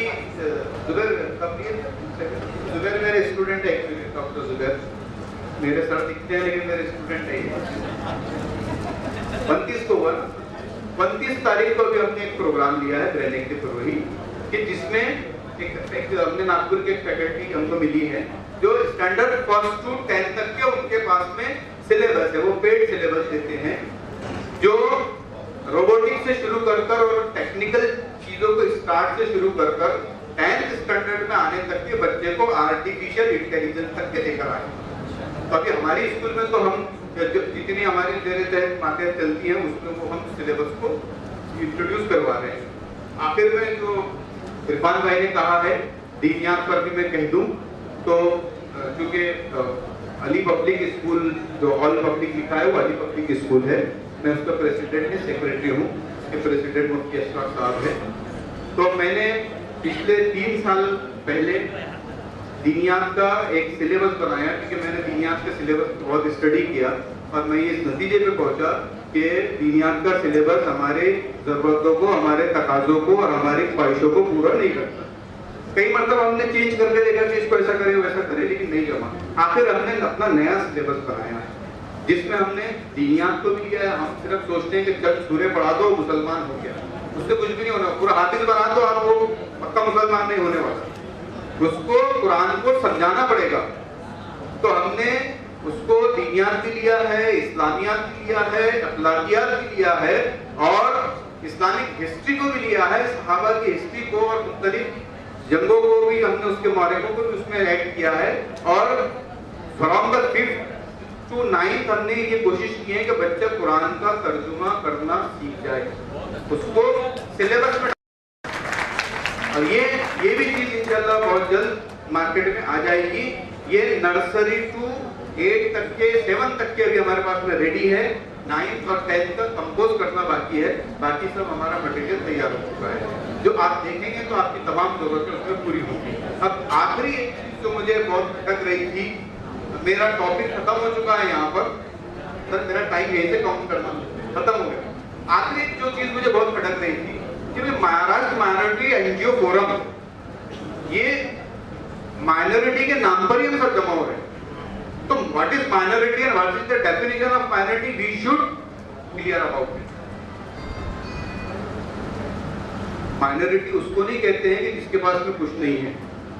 आप और मैं यहाँ सक्षम बैठे हुए हैं, पूरे महाराष्ट्र में नजर डालिए, हमारे इलाकों में आप आइए, हमारे आदिवासी इलाकों में आइए, आप बिहार में देखिए, यूपी में देखिए, बम्बई में जो झोपड़पट्टी में लोग रहते हैं वहां देखिए, आप जो है तो बंगाल में जाके देखिए, गुर्बत किसको बोलते हैं। और माइनॉरिटी का ताल्लुक गुर्बत से या वसाइल के होने से नहीं है। माइनॉरिटी सिर्फ इंडिया में नहीं है, पूरी दुनिया में माइनॉरिटीज है। मुस्लिम देशों में जो गैर मुस्लिम रहते हैं वो माइनॉरिटीज। एक मुल्क की जो बड़ी आबादी एक धर्म को मानने वाली है, उसके अलावा जो लोग होते हैं वो माइनॉरिटीज हैं। ये डेफिनेशन ही क्लियर होना चाहिए। दूसरा सर, मैं माजरत की तलब नहीं करूंगा कि हमारे एहसान मुल्ला जी साहब ने भी कहा कि हम भले मेजॉरिटी में लेकिन माइनॉरिटी में। अरे भाई मेजॉरिटी में कहां से, हम तो माइनॉरिटी में है। अगर हम खुद ही क्लियर नहीं है तो हम डिमांड्स क्यों कर रहे हैं और किससे कर रहे थे? हम ही कमजोर कर रहे हैं। आप विजन मिशन पढ़िए उसका, उसमें माइनॉरिटी की डेफिनेशन दी है कि माइनॉरिटीज किसको बोलते हैं। तो मैं चाहता हूं कि कंसेप्ट क्लियर हो जाए। मुझे बहुत खटक रही थी तो मैंने वो बोल दिया हूं। बोलना नहीं चाहता तो मैं जाकिर भाई से माजरत तलब कर लेता हूं। इतना कह के मैं अपनी बात को खत्म करता हूं। बहुत बहुत शुक्रिया।